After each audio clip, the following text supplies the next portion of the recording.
Hello, friends. My name is Pinky Kumari. I welcome you all on my YouTube channel Genesis Political Science. आज हम बात करेंगे chapter 1 के बारे में जिसका टाइटल है द एंड ऑफ बायोपोलैरिटी और इस चैप्टर को मैंने पार्ट्स में कवर किया है। इस वीडियो में हम बात करेंगे पार्ट 1 के बारे में और जो टेक्स्ट बुक फॉलो हुआ है वो है contemporary world politics.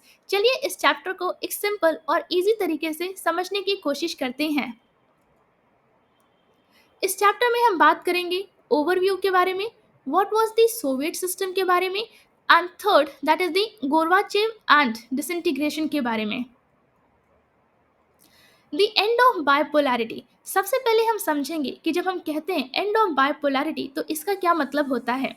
Meaning, the term end of bipolarity refers to the time when the world stopped being divided into two major power blocks after the Cold War ended।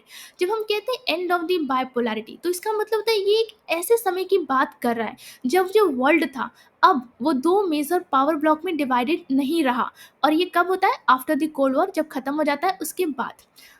During the cold war the world was divided between, तो जब cold war चल रहा था ना उस समय जो world था वो दो पार्ट में डिवाइडेड था। और कोल्ड वॉर किसे कहते हैं? जो समय after the world war second के बाद स्टार्ट होता है और 1991 तक कंटिन्यू रहता है। तो जो दो मेजर पावर ब्लॉक है उसमें से सबसे पहले यूएसए जो कैपिटलिस्ट ब्लॉक है, और जो सेकेंड है वो है USSR, that is the Soviet union, that is the communist bloc. देखिए, कैपिटलिस्ट ब्लॉक को हिंदी में कहते हैं पूंजीवादी ब्लॉक, और सोवियत यूनियन या कम्युनिस्ट ब्लॉक, तो कम्युनिस्ट ब्लॉक को हिंदी में कहते हैं साम्यवादी ब्लॉक। और यूएसएसआर का फुल फॉर्म है union of soviet socialist Republic.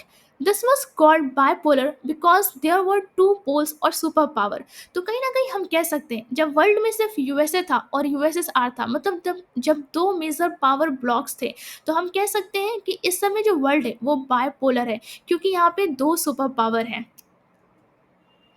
But in 1991, the USSR broke apart into several independent countries. लेकिन 1991 में क्या होता है? जो USSR होता है वो टूट जाता है। किसमें? एक इंडिपेंडेंट कंट्रीज में।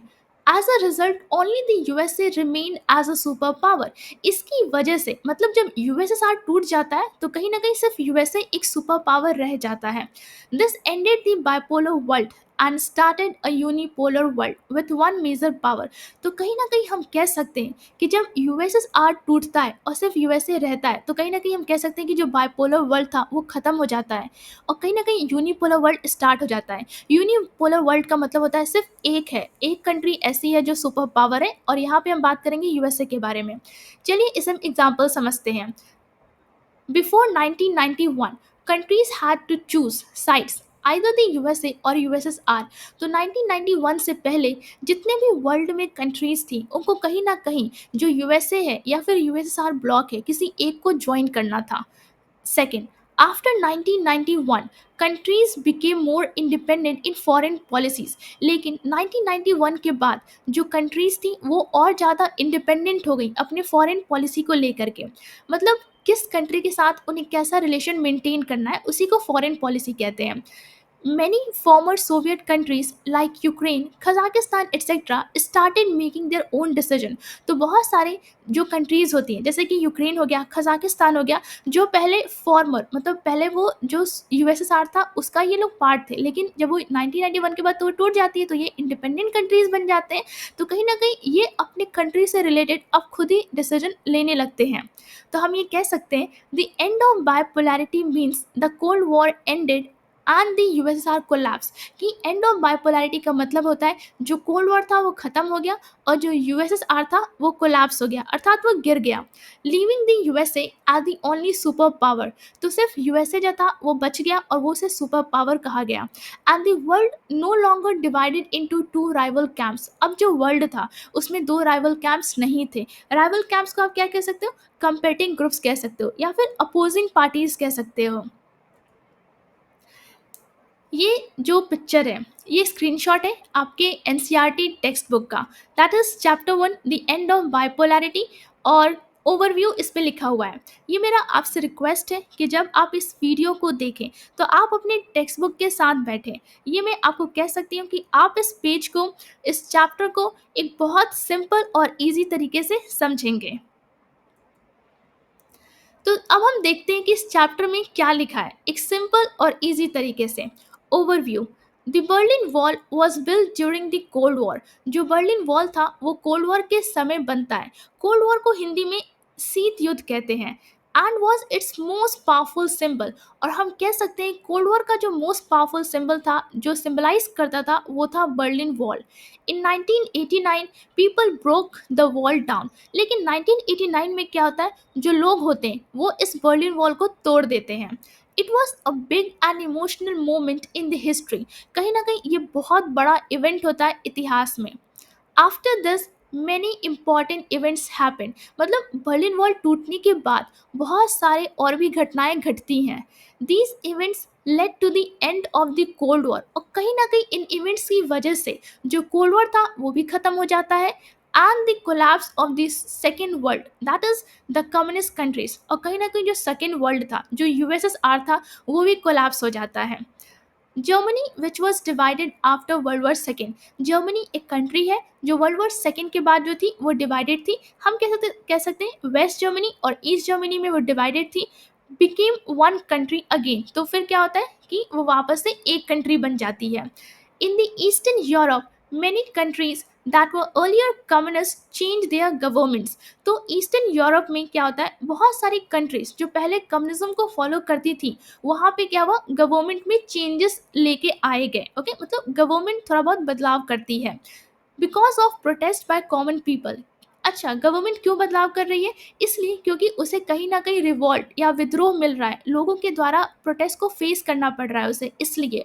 The Soviet union did not use its army to stop these changes. जो सोवियत यूनियन होता है उसने अपने आर्मी अर्थात फोर्स का इस्तेमाल नहीं किया। किसको रोकने के लिए? जो ये प्रोटेस्ट चल रहे थे कॉमन लोगों के द्वारा, उनको रोकने के लिए। It began to break apart not by war. तो हम कह सकते हैं कि जो सोवियत यूनियन है वो टूटने लगा, लेकिन वो किसी वॉर, किसी युद्ध की वजह से वो टूट नहीं रहा होता है, but because of protest and pressure from ordinary people.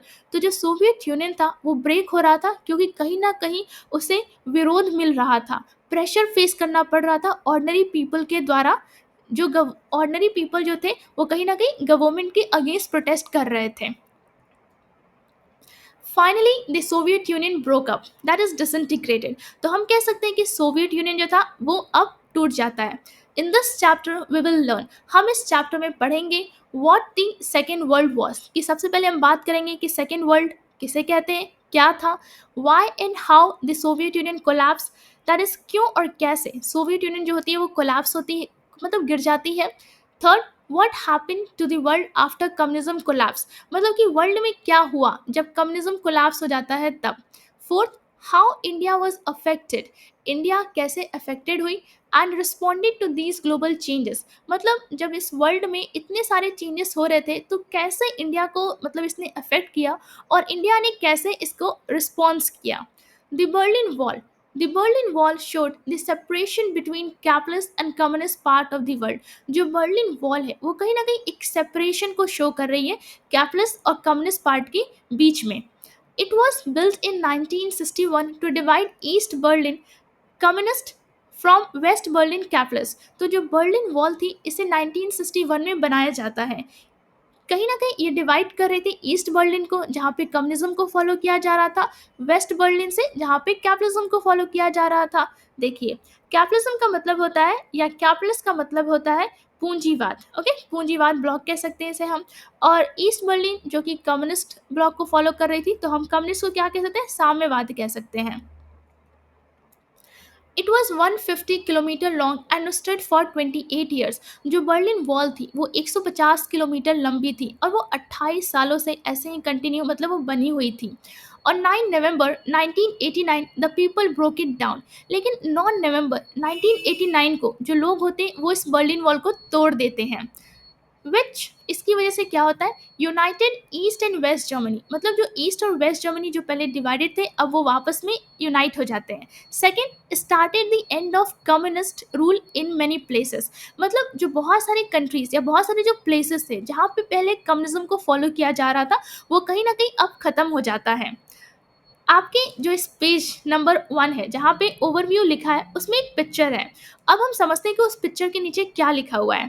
First, people making a small hole in the wall, कि जो ये बर्लिन वॉल है उसमें जो लोग होते हैं वो स्मॉल होल करते हैं। Second, a part of the wall being open for free movement, कहीं ना कहीं जो एक वॉल का हिस्सा होता है वो खुल जाता है और इसकी वजह से लोग जो थे वो इस पार्ट से उस पार्ट में मूव कर सकते थे, मतलब फ्री मूवमेंट अलाउ हो जाता है।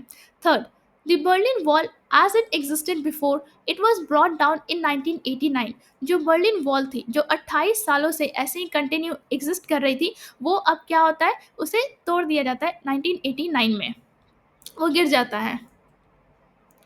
अब हम बात करेंगे पेज 2 के बारे में। चलिए इसे हम एक सिंपल और इजी तरीके से समझते हैं। मेरा आपसे ये रिक्वेस्ट है कि पहले आप अपने टेक्स्ट बुक को पढ़ें और फिर स्लाइड में जो लिखा है उसे पढ़ें। आप इस पेज को बहुत सिंपल और इजी तरीके से समझेंगे। What was the Soviet system? पहले हम बात करेंगे कि सोवियत सिस्टम क्या था। The Union of Soviet Socialist Republic USSR was formed after the 1917 Russian Revolution।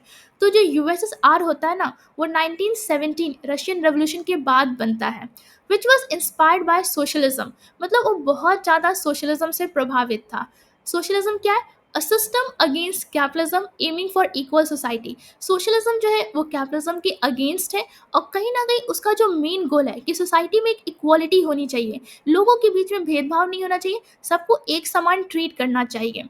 The Soviet system wanted to remove private property, जो सोवियत सिस्टम थी वो कहीं न कहीं प्राइवेट प्रॉपर्टी को रिमूव करना चाहती थी and create a society where everyone was equal, और वो एक ऐसी सोसाइटी बनाना चाहती थी जहाँ पे सब एक समान हो, सब इक्वल हों। In this system, the state and the Communist Party had full power। तो सोवियत सिस्टम में जो कम्युनिस्ट पार्टी होती है और जो स्टेट होता है वो सारे पावर को कंट्रोल करते हैं, होल्ड करते हैं। नो अदर पॉलिटिकल पार्टी और अपोजिशन वॉज अलाउड। तो जिस कंट्री में जो सोशलिज्म फॉलो होता है वहाँ पे सिर्फ एक ही पार्टी है होती है देखा जाता है तो, और जो मतलब कोई अपोजिशन पार्टी है या कोई दूसरी पॉलिटिकल पार्टी है वो यहाँ पे एग्जिस्ट नहीं कर सकती है, या वहाँ पे अलाउ ही नहीं होता था कि वो बने। The government control the economy and everything was plan by the state. तो जो भी यहाँ पे गवर्नमेंट होगी वो इस कंट्री की इकोनॉमी को कंट्रोल करेगी और जो भी मतलब जो स्टेट था वो इस कंट्री से रिलेटेड सारे प्लानिंग करता था। आफ्टर वर्ल्ड वॉर सेकेंड, अब हम समझते हैं कि वर्ल्ड वॉर सेकेंड के बाद क्या होता है। The Soviet army took control of eastern European countries. जो सोवियत आर्मी होती है वो कहीं ना कहीं जो ईस्टर्न यूरोपियन कंट्रीज होती है उसका कंट्रोल कर लेती है। आफ्टर डिफीटिंग फासिस्ट फोर्सेस, मतलब ईस्टर्न यूरोपियन कंट्रीज में पहले फासिस्ट फोर्सेस थे तो उनको हराने के बाद वो ईस्टर्न यूरोपियन कंट्री को कंट्रोल करती है। These countries follow the same political and economic system as the USSR. जो ये ईस्टर्न यूरोपियन कंट्रीज हैं ये मतलब जो यूएसएसआर फॉलो करता था जिस प्रकार के पॉलिटिकल और इकोनॉमिक सिस्टम को, सिमिलर उसी तरीके का पॉलिटिकल और इकोनॉमिक सिस्टम ये भी फॉलो करते थे। This group of countries was called second world. तो इन्हीं ग्रुप ऑफ कंट्रीज को क्या कहा गया? सेकेंड वर्ल्ड कहा गया, और सोशलिस्ट ब्लॉक या फिर आप कह सकते हैं सोशलिस्ट ब्लॉक कहा गया। A military group called the Warsaw Pact keep them united. एक मिलिट्री ग्रुप बनती है जिसका नाम वॉर्सो पैक्ट होता है और कहीं ना कहीं इन कंट्रीज को एक साथ यूनाइट रखती है। The USSR was the leader of this group, और इस ग्रुप का लीडर कौन था? यूएसएसआर था। ग्रोथ ऑफ सोवियत यूनियन, अब हम समझते हैं कि सोवियत यूनियन का ग्रोथ कैसे होता है। After world war second the USSR became a powerful country. World war second के बाद जो यूएसएसआर थी वो एक पावरफुल कंट्री के रूप में उभरती है। More advance than most countries except the USA, वो बहुत ज़्यादा एडवांस होती है लेकिन यूएसए से थोड़ी कम होती है। It had big communication system. तो सोवियत यूनियन जो यूएसएसआर है उसके पास कम्युनिकेशन सिस्टम था।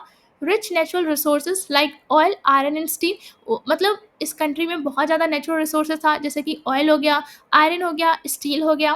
Third, strong industries and transport, बहुत अच्छी इंडस्ट्रीज थी, बहुत अच्छा ट्रांसपोर्ट सिस्टम था। Fourth, a domestic industry that made daily use goods, though quality was not always good. तो यहाँ पे एक डोमेस्टिक इंडस्ट्री भी है जो भी डेली नीड्स की जो चीज़ें होती हैं उन्हें वो बनाती थी लेकिन वो क्वालिटी में थोड़ी कम अच्छी थी। द सोवियत गवर्नमेंट प्रोवाइडेड, अब हम बात करते हैं कि सोवियत गवर्नमेंट क्या प्रोवाइड कर रही थी।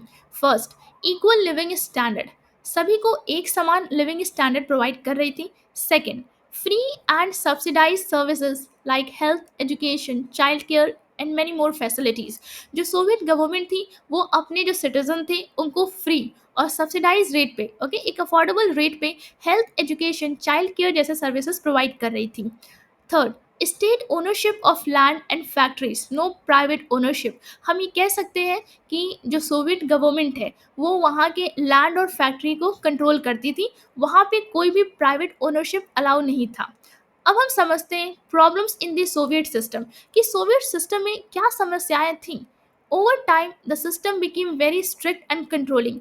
तो जैसे जैसे समय बीतता है जो सोवियत सिस्टम होता है वो बहुत ज़्यादा स्ट्रिक्ट हो जाता है, बहुत ज़्यादा कंट्रोल करने लगता है। People could not speak freely और क्रिटिसाइज द गवर्नमेंट। जो यहाँ पे लोग थे वो फ्री तरीके से बात नहीं कर सकते थे, अपने गवर्नमेंट को क्रिटिसाइज नहीं कर सकते थे।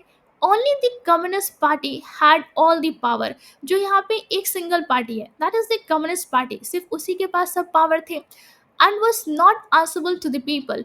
और वो लोगों के जो क्वेश्चन थे उनका आंसर ही नहीं करती थी। Local regions and small republics had no real freedom. जो भी लोकल रीजन थे या जो भी स्मॉलर रिपब्लिक्स थी उनके पास कोई भी रियल फ्रीडम नहीं थी। Russia, one of the 15 republics in the USSR, control everything. जो रशिया था वो सारे, जो रशिया एक कंट्री, वो सब चीज़ों को कंट्रोल करता था। Other regions felt ignored and often suffered under Russian control. तो और जो रीजन बच गए वो कहीं ना कहीं एक, मतलब इग्नोर फेस करते, मतलब दे वर नेग्लेक्टेड, और कहीं ना कहीं कह सकते हैं कि उन्हें नज़रअंदाज किया जा रहा था। And often suffered under Russian control, और बहुत ज़्यादा उन्हें सफ़र फेस करना पड़ा, प्रॉब्लम फेस करना पड़ा रशियन कंट्रोल के अंडर में। अब हम बात करेंगे पेज 3 के बारे में। मैं आपसे रिक्वेस्ट करूँगी कि जितने भी बॉक्सेस बने हैं आपके चैप्टर में आप उन्हें ज़रूर रीड करें। बोर्ड एग्जाम्स में ये बहुत इंपॉर्टेंट है कि यहाँ से क्वेश्चन बन सकते हैं।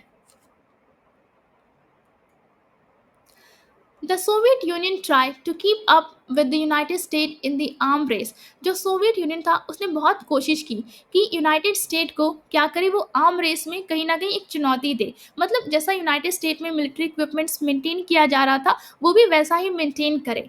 But it cost them a lot. लेकिन कहीं ना कहीं इस चीज़ को मेंटेन करने में उससे बहुत ज़्यादा प्रॉब्लम फेस हुई। They were behind the west in technology. जो सोवियत यूनियन था वो टेक्नोलॉजी के मुकाबले में वेस्ट, मतलब अर्थात यूएसए के पीछे था। और टेक्नोलॉजी क्या है, जैसे कि like transport and power. More importantly the government failed to meet the needs and dreams of the people. तो हम ये कह सकते हैं कि जो सोवियत यूनियन था, जो वहाँ की गवर्नमेंट थी, जो वहाँ की जो सिटीजन थे उनके जो नीड्स थे, जो डिमांड्स थे या जो ड्रीम्स थे वो कहीं ना कहीं फुलफिल नहीं हो पाए। गवर्नमेंट फेल हो गई उनके जो भी ड्रीम्स थे पूरे करने में। In 1979, the USSR invaded Afghanistan. 1979 में जो यूएसएसआर है वो कहीं ना कहीं अफगानिस्तान को इन्वेड करता है, अर्थात उसके ऊपर आक्रमण करता है। Which made thing worse. इसकी वजह से और भी सिचुएशन खराब हो जाती है। दो salaries increase, goods and services were poor in quality. मतलब सैलरी तो कहीं ना कहीं बढ़ जाती है लेकिन जो गुड्स एंड सर्विसेज थे उनकी क्वालिटी इंप्रूव नहीं होती है। And hard to find. By the late 1970s, the Soviet economy had stopped growing and was struggling. तो हम कह सकते हैं कि जैसे जैसे 1970 के एंड तक हम आ रहे थे, जो सोवियत इकोनॉमी थी वो बहुत ज़्यादा प्रॉब्लम फेस करने लगी और कहीं ना कहीं इकोनॉमी में कोई ग्रोथ नहीं देखा जा रहा था। अब हम बात करेंगे Gorbachev and the disintegration. Michelle Gorbachev became the leader of the Communist Party in 1985। तो जो मिखेल गोर्बाचेव है वो कम्युनिस्ट पार्टी के लीडर बनते हैं 1985 में। He wanted to change the Soviet system too। कहीं ना कहीं वो सोवियत सिस्टम में कुछ बदलाव लाना चाहते थे। पहला, improve relation with the west. पहली बात कि वो वेस्ट के साथ अपने रिलेशन को इम्प्रूव करना चाहते थे। Second, modernise and reform the economy and politics. कहीं ना कहीं हम कह सकते हैं मॉडर्नाइज को हिंदी में कहते हैं आधुनिकीकरण, और या फिर आप इसे इनोवेट करना कह सकते हैं, और रिफॉर्म को हम हिंदी में कहते हैं कुछ सुधार करना। तो कहीं ना कहीं जो मिखेल गोर्बाचेव है वो इकोनॉमी और पॉलिटिक्स में उसे उसमें कुछ मॉडर्नाइजेशन और रिफॉर्म लेके आना चाहते थे।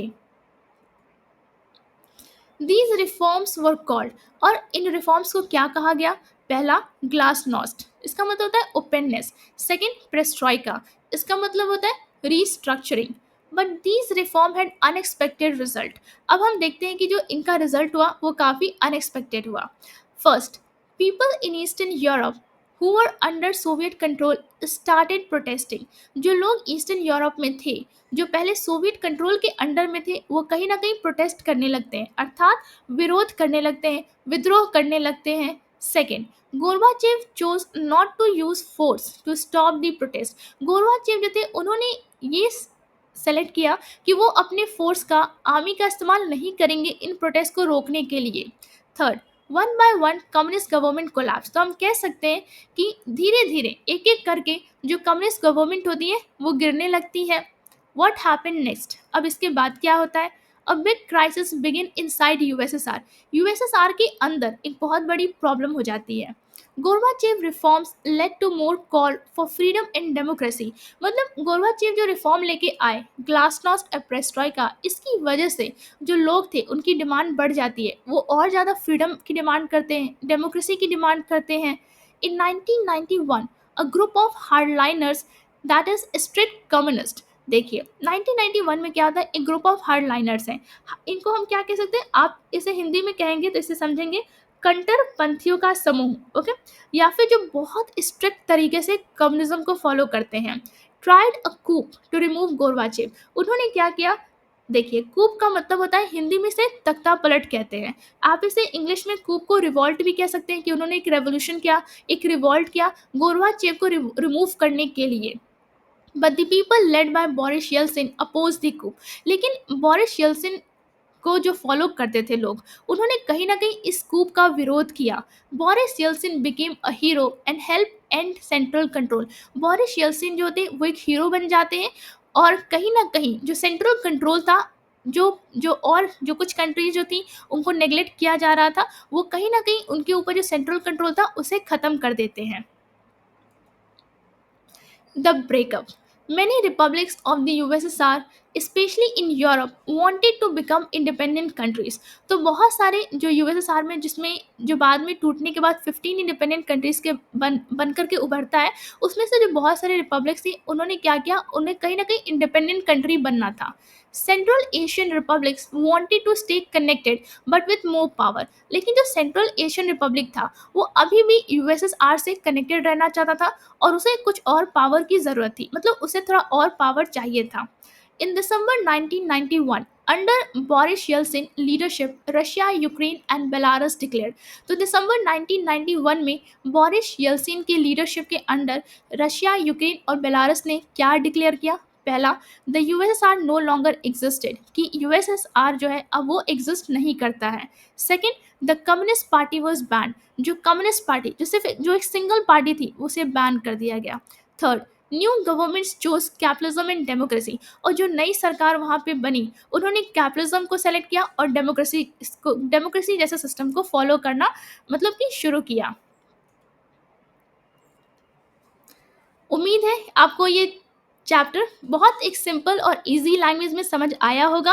अगर वीडियो अच्छा लगा होगा तो लाइक और सब्सक्राइब करना ना भूलिए, शेयर जरूर करें और अपने दोस्तों को भी इस चैनल के बारे में बताइए। कमेंट्स में अपनी राय ज़रूर दें, बेल आइकन पे क्लिक करें ताकि अगला वीडियो मिस ना हो। मिलते हैं नेक्स्ट वीडियो में, तब तक के लिए थैंक यू।